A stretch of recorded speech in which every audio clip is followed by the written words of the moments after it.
This week in the Missouri Senate, we review the final week of the first regular session of the 102nd General Assembly. Mr. President, I move that House Bill 827 be Part taken of up. Wednesday was dedicated to House Bill 827. Senator Andrew Koenig of Manchester handles this legislation in the upper chamber. He tells his colleagues this bill would modify provisions relating to student enrollment in the Missouri Course Access and Virtual School program. Fixes the issue where school districts are not getting reimbursed unless the course is actually completed. And so there's instances where a student might go there for several months, transfer out. During discussion on the floor of the Missouri Senate, Senator Doug Beck of St. Louis points out the measure was taken back to its original wording, which addresses virtual schools. There's a fix to the virtual that needs to happen for some folks, so I don't want to jeopardize that as it goes forward. House Bill 827 has been set aside for further consideration. I don't know that the postpartum language is different. There were some Medicaid reforms. Another measure this year was found in Senate Bills 45 and 90, which seeks to modify provisions relating to health care. Missouri Senate President Pro Tem Caleb Rowden of Columbia says there were differences between the Missouri Senate and the Missouri House of Representatives versions of this proposal. My understanding was that postpartum language within those bills was pretty identical, and then there was some other stuff around it. So happy to get it done and looking forward to the governor signing it. Senator Lauren Arthur of Kansas City adds she believes the version of this legislation that came back to the upper chamber is better than what left the Missouri Senate initially. There were some Medicaid reforms, but again, I don't think that that significantly changes the way that we operate the Medicaid program currently.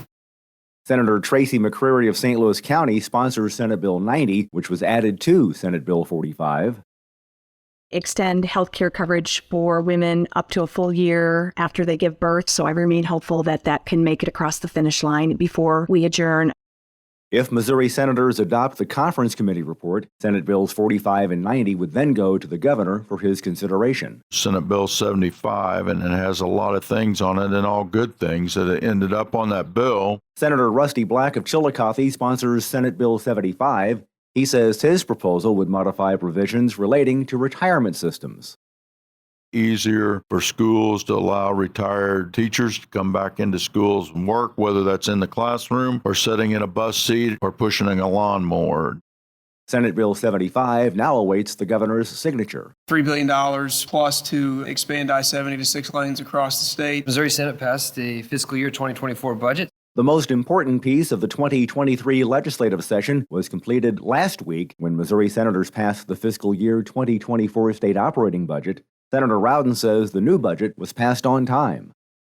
I want to commend Senator Huff for just a really fantastic job during that process.